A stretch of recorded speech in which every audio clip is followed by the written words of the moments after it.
अनाज अड्डा में आज बात करेंगे दुनिया के अनाज बाजारों की, क्योंकि इस समय दुनिया के अनाज बाजारों में सिर्फ फसल की कहानी नहीं चल रही। एक तरफ अमेरिका में मक्का और सोयाबीन के बीच रकबे की जंग है, तो दूसरी तरफ चीन की बढ़ती मांग ग्लोबल सप्लाई को लगातार खींच रही है। ब्राजील सोयाबीन के कारोबार में अपनी ताकत बढ़ा रहा है, वहीं यूक्रेन और अर्जेंटीना मक्का के बाजार में अमेरिका को चुनौती दे रहे हैं। यूरोप में महंगा मक्का किसानों और फीड इंडस्ट्री को गेहूं की तरफ मोड़ रहा है, और इन सबके ऊपर बैठा है एक सबसे बड़ा सवाल, मौसम। यानी मौसम कैसा रहेगा, क्योंकि अनाज बाजार में कभी कभी सिर्फ एक बारिश, एक सूखा या एक खराब मौसम का अनुमान अरबों डॉलर के ट्रेड का रुख बदल देता है। और इसीलिए आज का हमारा सवाल भी बेहद बड़ा है। क्या आने वाले सालों में ग्लोबल अनाज बाजार का समीकरण बदलने वाला है? क्या अमेरिका का मक्का और सोयाबीन बाजार अपनी पुरानी ताकत बनाए रख पाएगा? और ऐसे में क्या चीन की बढ़ती भूख ब्राजील और दूसरे एक्सपोर्टर्स के लिए कोई बड़ा मौका बनेगी? और सबसे अहम, अगर अमेरिका में मक्का और सोयाबीन के लिए पर्याप्त रकबा नहीं बढ़ा, तो क्या ग्लोबल बाजार में कीमतों का नया झटका देखने को मिल सकता है? अनाज के अनाज अड्डा में इन्हीं तमाम सवालों का आज जवाब तलाशेंगे। अमेरिका में मक्का सोयाबीन की इस समय बड़ी कहानी दिखाई दे रही है, क्योंकि ग्लोबल मक्का और सोयाबीन बाजार में अमेरिका की भूमिका आज भी बेहद महत्वपूर्ण है। अमेरिका के सामने इस समय सबसे बड़ी चुनौती यह है कि किसान अपनी जमीन पर मक्का और सोयाबीन में से किस फसल को ज्यादा जगह देंगे। ये सवाल सुनने में साधारण लग सकता है, लेकिन इसके पीछे पूरा ग्लोबल कमोडिटी बाजार जुड़ा हुआ है, क्योंकि मक्के की मांग इस समय लगातार बनी हुई है। मीट उत्पादन बढ़ रहा है तो फीड की जरूरत भी बढ़ेगी। एथेनॉल इंडस्ट्री को भी कॉर्न की जरूरत होती है। दूसरी तरफ सोयाबीन की मांग चीन से आती है, जहां पशुपालन और वनस्पति तेल की खपत दोनों ही सोयाबीन की जरूरत को बढ़ाते हैं। यानी अमेरिकी किसान के सामने दोनों फसलों में मजबूत डिमांड मौजूद है, और यहीं से शुरू होती है रकबे की असली लड़ाई। अमेरिका में मक्का का स्टॉक अनुमान 3 करोड़ 92 लाख टन से घटाकर 3 करोड़ 82 लाख टन कर दिया गया था। मौजूदा स्तर को अभी आरामदायक माना जा सकता है, लेकिन समस्या ये है कि नई फसल आने तक ये स्टॉक कितना बचेगा और अगली फसल के लिए कितना रकबा मिलेगा।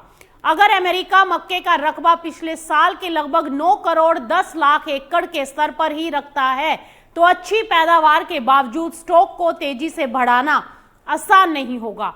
और अगर इसी समय चीन की मांग मजबूत रहती है तो स्थिति और दिलचस्प हो जाती है, क्योंकि ज्यादा मांग का मतलब है कि अमेरिकी सप्लाई तेजी से बाजार से बाहर जा सकती है। अब यहां पर चीन की मांग बाजार का सबसे बड़ा ट्रिगर बन सकता है, क्योंकि अब अमेरिका की कहानी को यहां से चीन से जोड़ना बेहद जरूरी है, क्योंकि ग्लोबल सोयाबीन बाजार में चीन की भूमिका इतनी बड़ी है कि उसकी खरीद में छोटा सा बदलाव भी पूरी दुनिया की कीमतों को प्रभावित कर सकता है।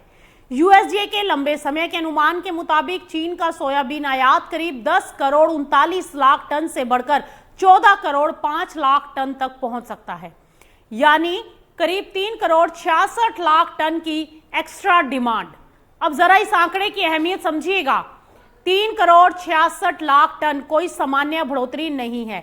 ये इतनी बड़ी मात्रा है कि इसे पूरा करने के लिए दुनिया के बड़े उत्पादक देशों को अपनी उत्पादन क्षमता और एक्सपोर्ट व्यवस्था दोनों को बढ़ाना होगा, क्योंकि इस समय चीन में पशुपालन तेजी से बढ़ रहा है। मीट की मांग बढ़ रही है तो फीड की डिमांड बढ़ती ही है। फीड की मांग बढ़ती है तो सोयाबीन मील की जरूरत बढ़ती है, और वनस्पति तेल की खपत बढ़ती है तो फिर सोयाबीन की डिमांड को दूसरा सपोर्ट मिलता है।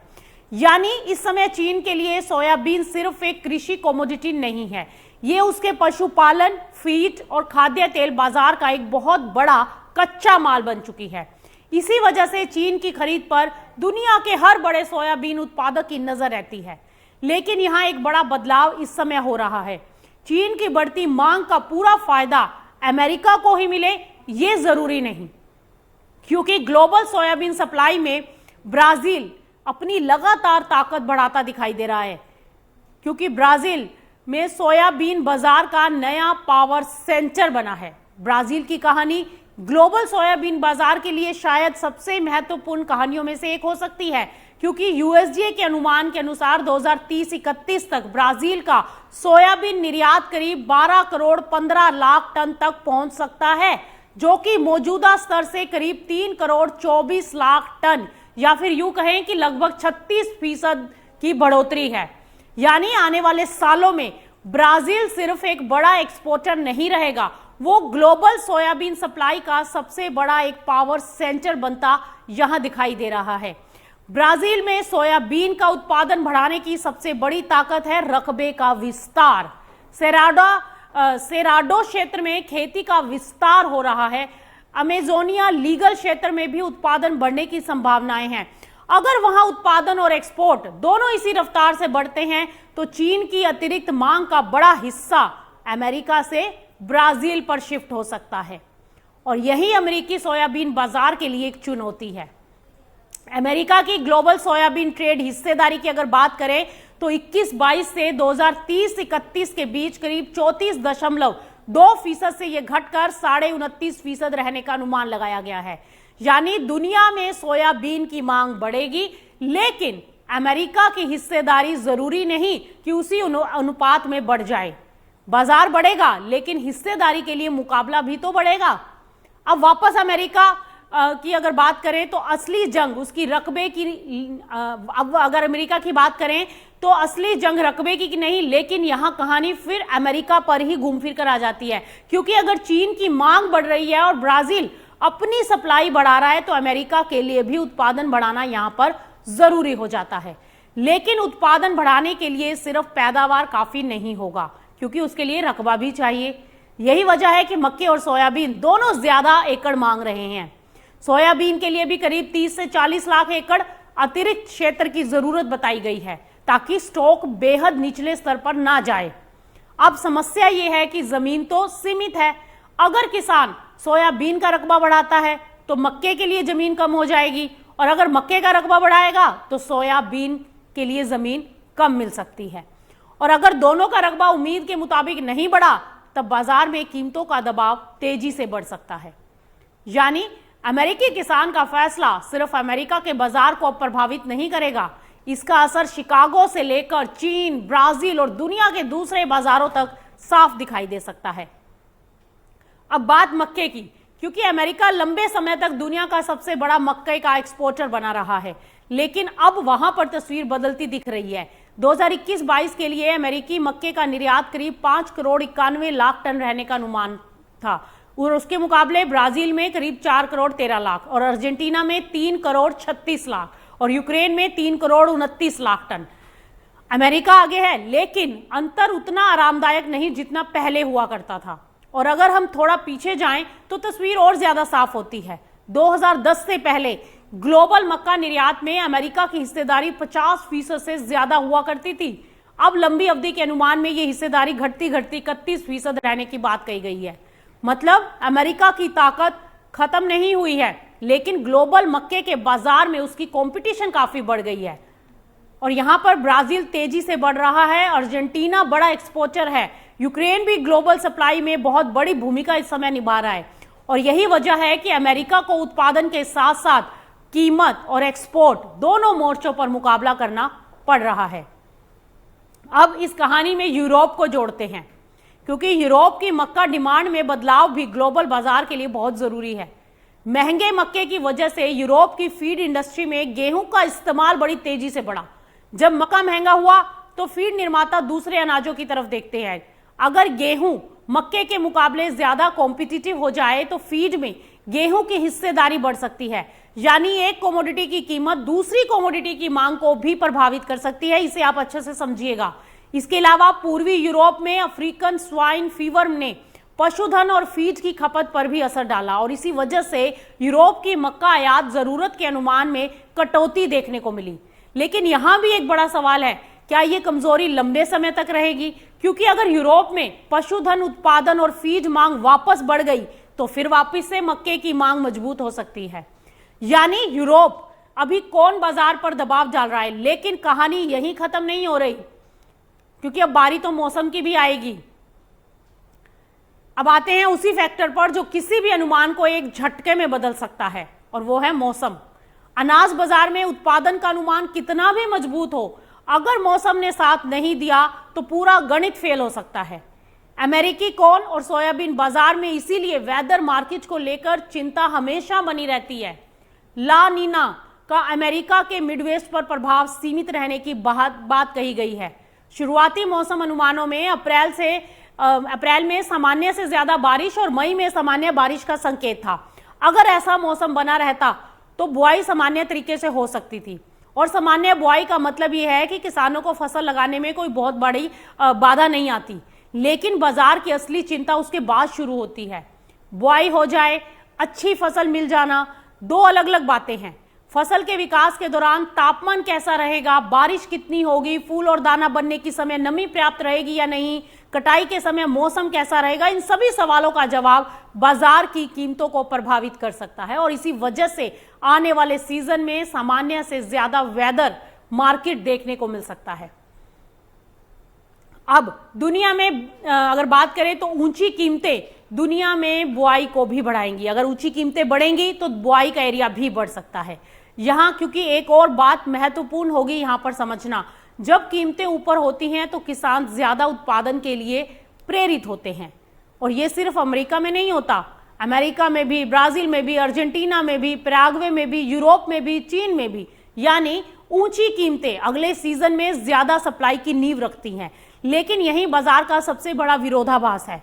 आज की तेजी कल की ज्यादा बुआई को जन्म दे देती है, और ज्यादा बुआई कल की बड़ी सप्लाई बन सकती है, और फिर बड़ी सप्लाई कीमतों पर दबाव डाल सकती है। लेकिन अगर उसी दौरान मौसम खराब हो गया तो बड़ी बुआई के बावजूद उत्पादन उम्मीद से कम रह सकता है, और तब तेजी और तेज हो सकती है। यही वजह है कि अनाज बाजार में सिर्फ बुआई का आंकड़ा देखना पर्याप्त नहीं होता। रकबा, मौसम, पैदावार, स्टॉक, एक्सपोर्ट, चीन की डिमांड, इन सभी को एक साथ देखना पड़ता है। अब यूएसडीए के लंबे समय के अनुमान पर वापस आते हैं। यूएसडीए ने साफ संकेत दिया है कि अमेरिकी मक्का उत्पादन अगले दशक में बढ़ सकता है। लेकिन उत्पादन बढ़ने के बावजूद अमेरिका का ग्लोबल मार्केट शेयर स्टेबल रहने या सीमित रहने का अनुमान है। इसका मतलब यह है कि दूसरे देशों की सप्लाई भी बढ़ रही है। यानी ग्लोबल कॉर्न बाजार में अब सिर्फ अमेरिका के उत्पादन पर निर्भरता कम हो रही है।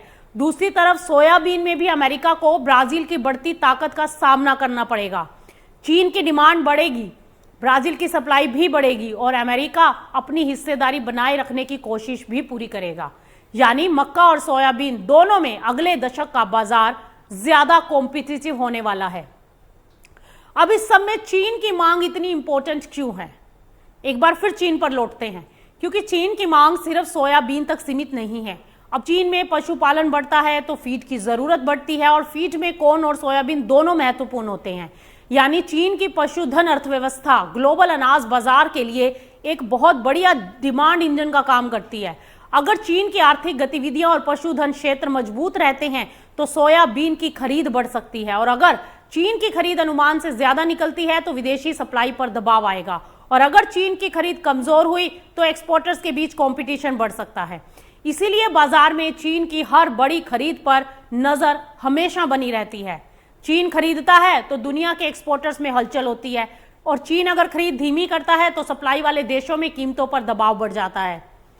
और इस समय अब अमेरिका की भी पूरी तस्वीर को समझते हैं, क्योंकि कॉर्न के लिए अमेरिका को रकबा चाहिए, सोयाबीन के लिए भी अमेरिका को रकबा चाहिए, और कॉर्न में ब्राजील, अर्जेंटीना और यूक्रेन ये सब मिलकर चुनौती दे रहे हैं।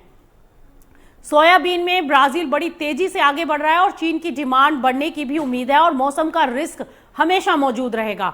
यानी अमेरिकी किसान के लिए ये सिर्फ खेती का फैसला नहीं है, ये ग्लोबल डिमांड और ग्लोबल प्राइस के बीच बैलेंस का फैसला है। अगर कॉर्न का रकबा ज्यादा बढ़ता है तो सोयाबीन की सप्लाई प्रभावित हो सकती है, और अगर सोयाबीन का रकबा बढ़ता है तो फिर कॉर्न के स्टॉक पर दबाव आ सकता है, और अगर दोनों के लिए पर्याप्त जमीन नहीं मिलती तब कीमतें बाजार को अपना रास्ता खुद दिखा सकती हैं।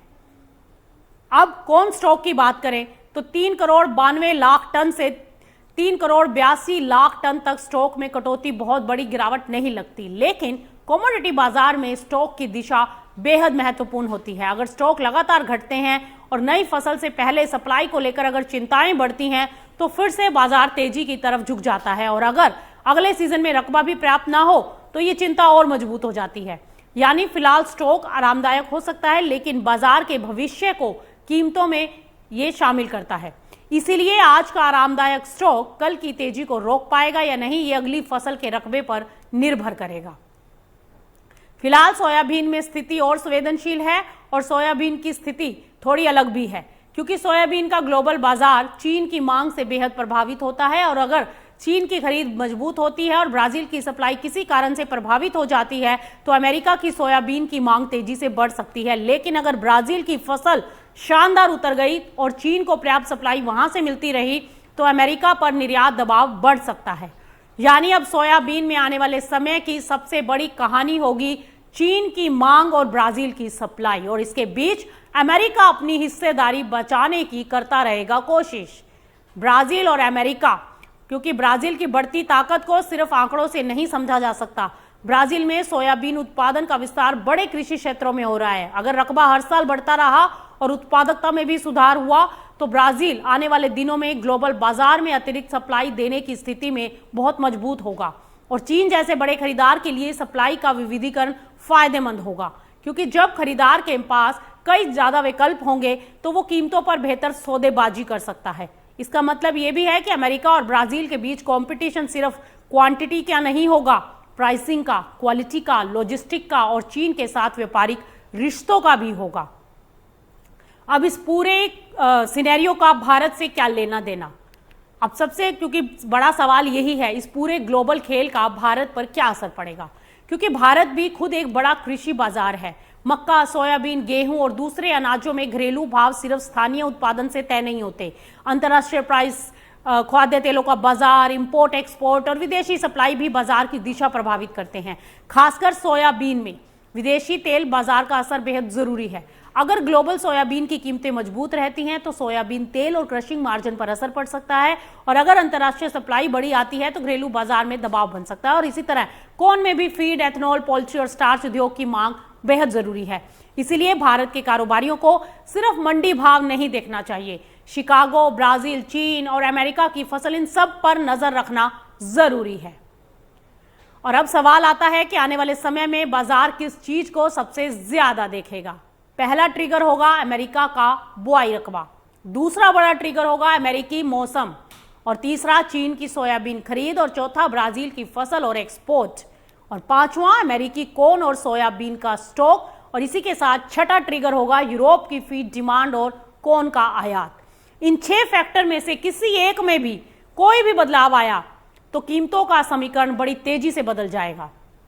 अब सबसे बड़ा सवाल यही है कि अगर अमेरिका में कॉर्न और सोयाबीन दोनों का रकबा बढ़ाने की जरूरत है तो किसान आखिर किस फसल को ज्यादा जमीन देंगे? क्या कॉर्न के घटते स्टॉक कीमतों को ऊपर खींचेंगे, या ब्राजील की बढ़ती सोयाबीन सप्लाई और अमेरिका की बेहतर फसल बाजार पर दबाव बनाएगी? और सबसे अहम, अगर चीन की सोयाबीन मांग अनुमान से भी ज्यादा बढ़ गई और उसी समय अमेरिका या ब्राजील में मौसम ने करवट ले ली तो क्या ग्लोबल अनाज बाजार में फिर बड़ी तेजी देखने को मिल सकती है? यही वे सवाल हैं जिनके जवाब आने वाले सीजन में बाजार की दिशा तय करेंगे।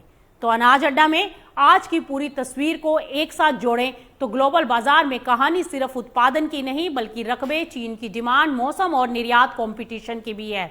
अमेरिका में कॉर्न और सोयाबीन के स्टॉक भले ही फिलहाल संभले हुए हों, लेकिन अगले सीजन के लिए दोनों फसलों को अधिक रकबे की जरूरत है। अगर रकबा उम्मीद से के मुताबिक नहीं बढ़ पाया तो सामान्य उत्पादन के बावजूद टाइट सप्लाई हो सकती है और कीमतों में बड़ा उछाल देखने को मिल सकता है। वहीं दूसरी तरफ ब्राजील की बढ़ती सोयाबीन सप्लाई, चीन की डिमांड मजबूत होती और आयात मांग और अमेरिका की घटती ग्लोबल मार्केट हिस्सेदारी ने सोयाबीन बाजार की कंपटीशन को और दिलचस्प बना दिया है।